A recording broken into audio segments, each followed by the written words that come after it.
How's it going, everyone? Texas Man here, back with another video. I hope that you guys are all having a wonderful day. If you guys would, please give this video a thumbs up if you guys do enjoy it.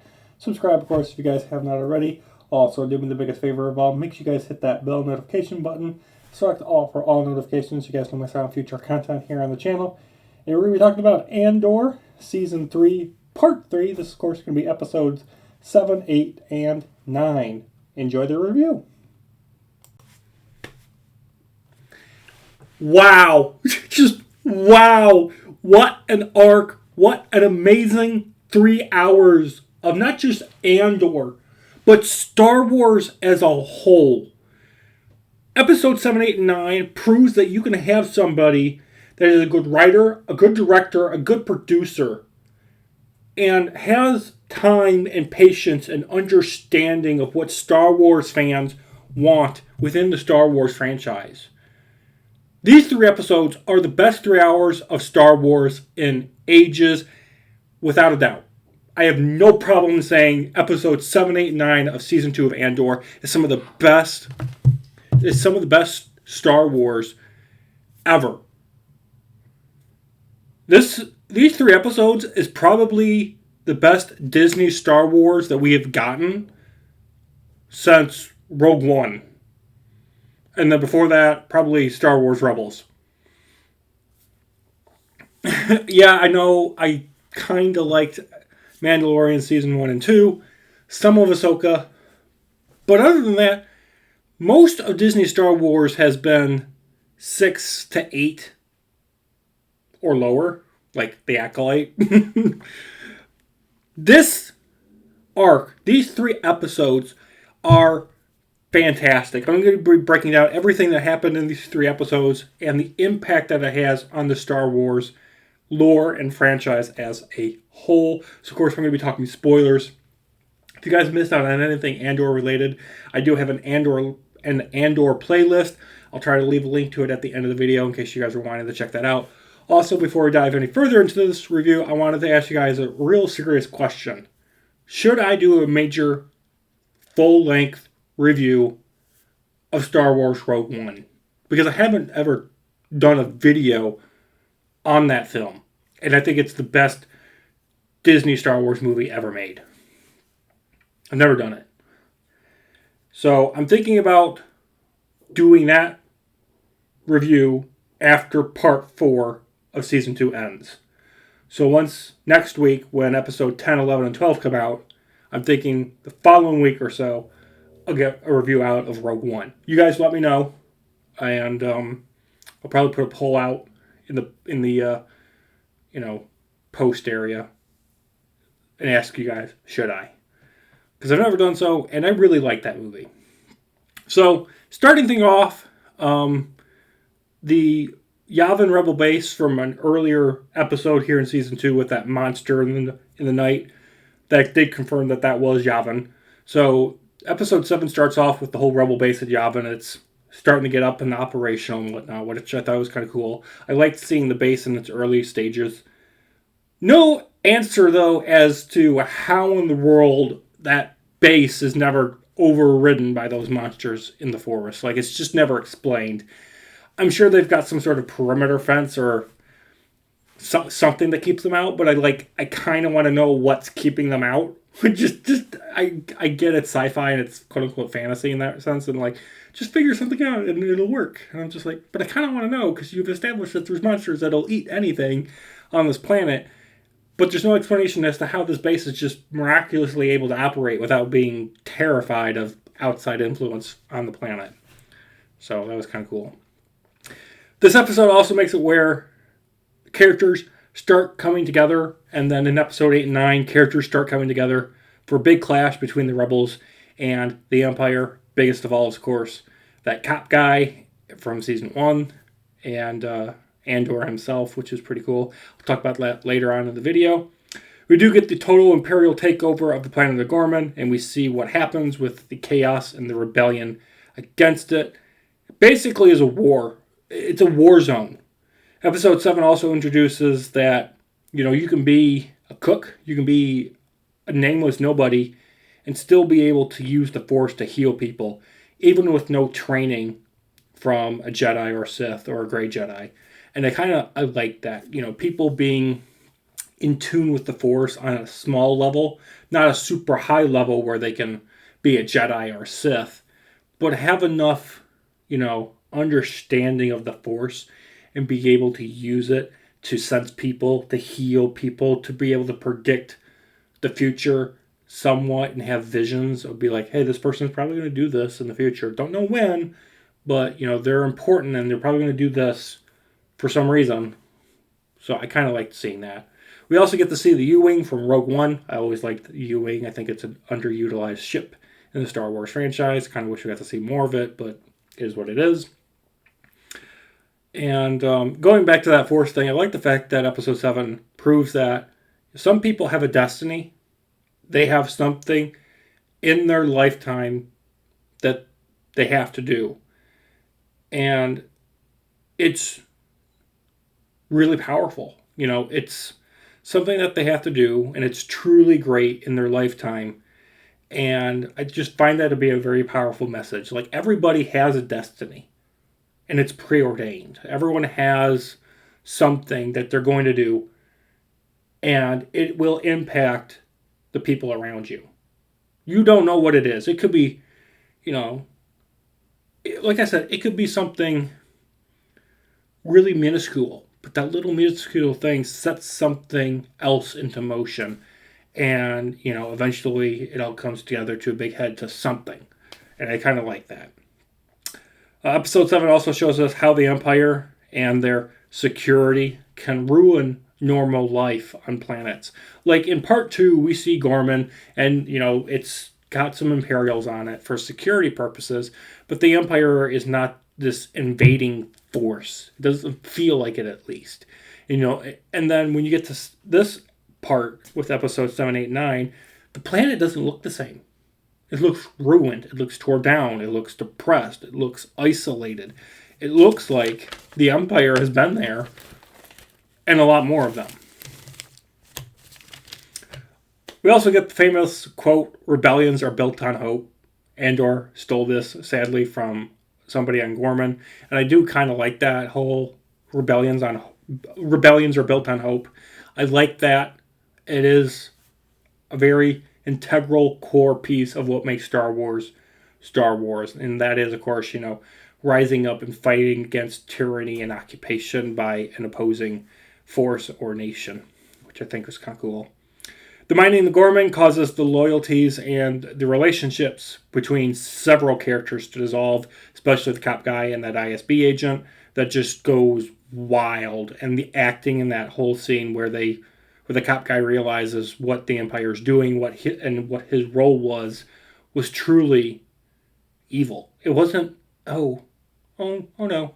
No, it's like he comes to a shocking realization that what he's been doing for basically 2 years of his life is preparing for the genocide of an entire race, for an entire planet.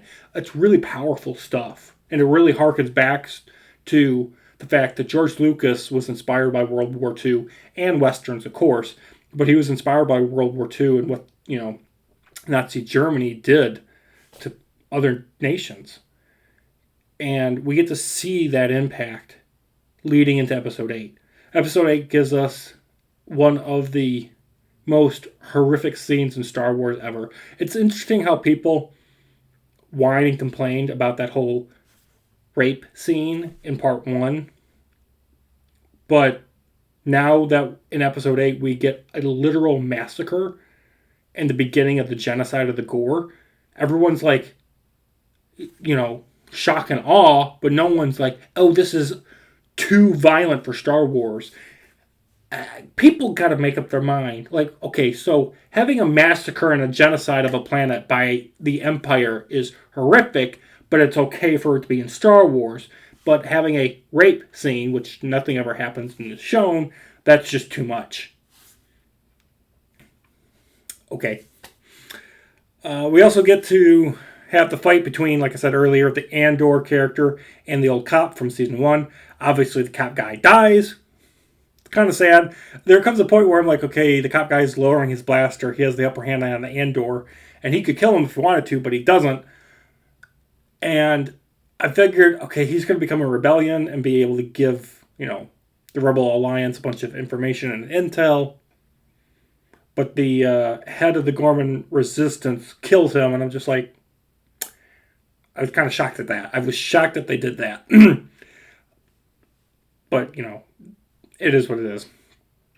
During the massacre, both sides realized that the Gorman genocide is horrific, and I really enjoyed that aspect where both sides realize, hey, what we're doing is wrong, and there has to be some sort of peaceful solution, and unfortunately there isn't, because we all know what's coming. We also get the origin story of the K2SO droid, which I always liked his character in Rogue One, so seeing his origin story and how he, gets reprogrammed and becomes Cassian's friend, and, the tight brotherly bond they kind of have in Rogue One, I always kind of was curious, like, okay, but he's an Imperial droid, how is he part of the Rebel Alliance? So we get to see that, and I'm really curious to see how, in Part 4, that gets explored more, hopefully.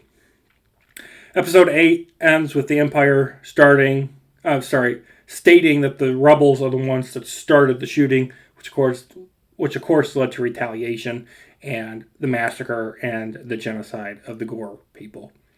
Episode 9, it's basically one big extraction episode where Andor is tasked with extracting Senator Mon Mothma from Coruscant after she gives her speech to, the Senate and calls the Emperor out.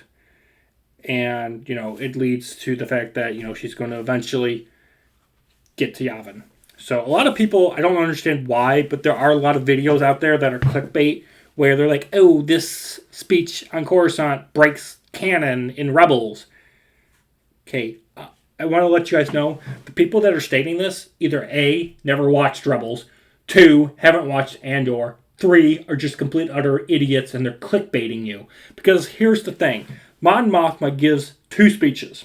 She gives, and this is also, by the way, in Rebels. Okay? Like almost a decade ago. This was canonized. So I don't know why people are making a hissy fit. However, Mon Mothma gives a speech to the Senate on Coruscant, calling out the Emperor and the Empire, and she flees Coruscant. She ends up not leaving Coruscant with Andor because things happen. And what ends up happening is she gets off Coruscant because of Gold Squadron, and Gold Squadron brings her to the Ghost Crew with like Hera and Ezra Bridger and Sabine and whatnot. And they take her. She makes her big speech in space, which forms the Rebel Alliance with more massive ships and whatnot, and then she eventually gets to Yavin 4. So that's the timeline of events played out for Mon Mothma. So, there you go. Obviously, Mon Mothma will become a leader. Andor becomes a leader on Yavin 4. And it's kind of weird because, because of these year gaps between these 3 episodes, between these arcs, between these parts, things and characters are kind of just hidden and just vanish. Once Mon Mothma's daughter gets married, we haven't seen her daughter again. And the last time we saw Mon Mothma's husband was in episode 6 during that party with Director Krennic. But Mon Mothma's husband is nowhere to be found in episode 7, 8, or 9. Not even mentioned. Where did he go? What is he doing? What happened to him?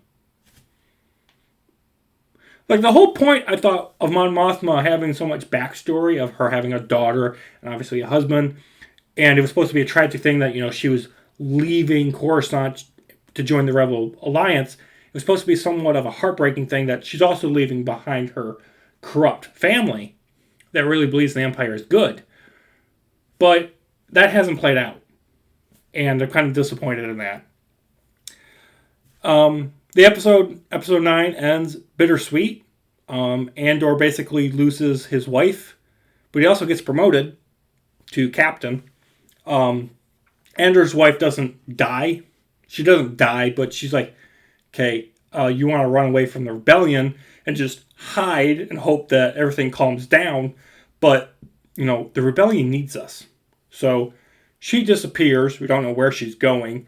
But she does make a video log, and it's kind of sad because she thinks, okay, once this war against the Empire is over, we can get back together again. We'll be husband and wife, and we can, live out our lives.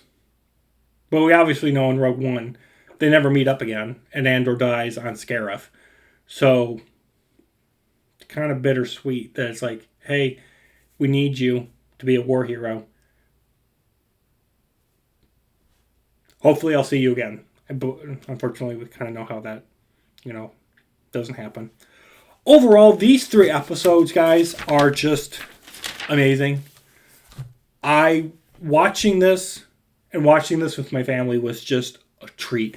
I am extremely excited for part 4. I'm so excited to see not only how episode 10, 11, and 12 wraps up the show, wraps up all these new characters and plot lines and threads that have been introduced, but I'm also super stoked to see how that leads into Rogue One, which leads into A New Hope, which leads into Empire Strikes Back. It's just like, they're just making us want to rewatch the OGs. It's great. I love it. At least we're not dealing with Clone Wars stuff. Ugh. Yeah. So, anyway, I'm going to give these 3 episodes, part 3 here of Andor Season 2, a 9.5 out of 10. Thank you guys so much for watching. Again, please let me know, do you guys want me to review Rogue One after part 4 is over with? Because I'm highly considering it. So, alright guys, that's going to do it for the video. Have a great day. I'll see you guys in the next one. And may the Force be with you. Peace out.